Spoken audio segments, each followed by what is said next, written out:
Habits make or break a person, and as Christians, it's important that we have good habits. So I'm going to share with you a few habits or lifestyle changes that has helped me strengthen my faith in Jesus and brought me closer to God.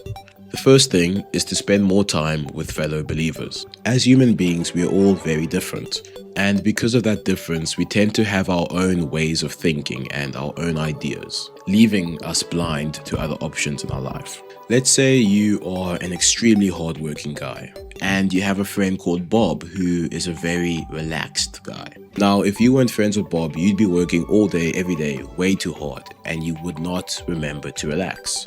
But because you're friends with Bob, Bob reminds you, hey bro, it's time to relax. And vice versa, Bob won't be working hard because he's a relaxed guy and he needs someone like you to keep him in check, to keep him working hard. As Christians, we're meant to look out for each other by pulling each other up when we fall down and humbling each other when we get arrogant. Ecclesiastes 4 verse 9 to 10 says, "Two are better than one because they have a good return for their labor. If either of them falls down, one can help another up. But pity anyone who falls down and has no one to help them up." So it's saying that it's important that we have good, reliable friends. And what better friends to have than friends who share the same values and same beliefs as you?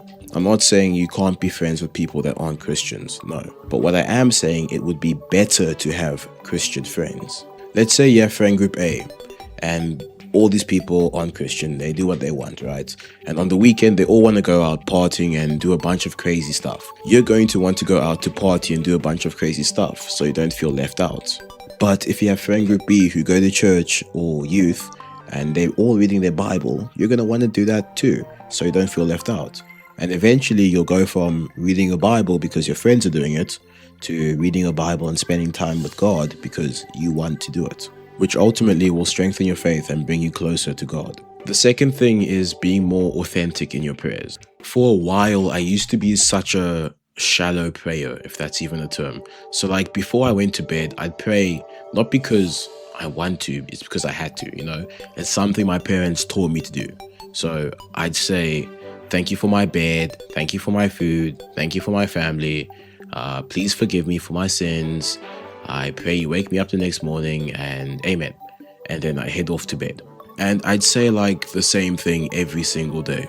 And then one day I realized, I'm not sure when, but I think it must have been like a church service or something. I realized that God is not just some statue or thing we say words to and then magic happens. No. God is a living being, right? And he understands our emotions. He knows how we feel. He knows when we're being honest. He knows when we're lying, and he knows when we're being authentic or not. Matthew 6 verse 7 says, "When you pray, don't babble on as the Gentiles do. They think their prayers are answered merely by repeating their words again and again."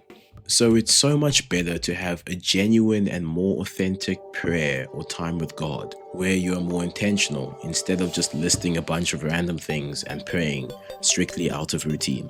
So the thing that I've implemented that's helped me be more authentic in my prayers is that every day I pick one thing from the whole day, like one singular thing that I am truly grateful for.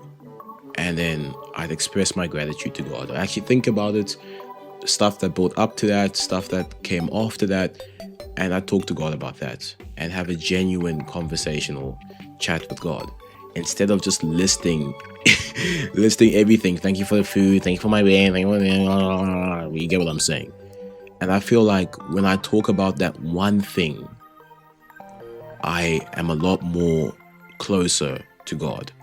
And I'll do that every day. And I'm sure every single day, if you really think about it, instead of just thinking about the first thing that comes to your head, if you actually think about everything that's happened throughout your day, you can find one thing that you are truly grateful for. And now the last habit is to listen to worship music. I'm not going to talk too much about music now because I did make a video about what type of music Christians should listen to. So if you're curious, go check that out. But for now, I'll just give you a quick summary. So music is very catchy and it's a powerful tool that can be used to make or break you as a Christian, depending on the type of music that you listen to. And I think the best type of music that a Christian person can listen to is music that gives praise, glory, and honor to God. And people may be thinking, oh, I don't want to listen to Amazing Grace 24/7. Well, okay. And I want to tell you that Amazing Grace isn't the only worship song out there. I think there's a common misconception that worship music is boring, it's slow, and it's not nice in general. But most people who say this haven't really given it much of a try. I used to be one of those people as well. Like, I didn't want to go to church because the worship was boring.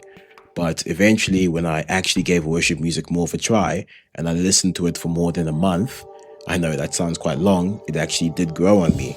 And now for the past about year or so, it's the genre that I listen to 90% of the time, and it's had a huge impact on my life and the way I think as well. Okay, but that's it from me for this video. I hope you are able to take something away from here.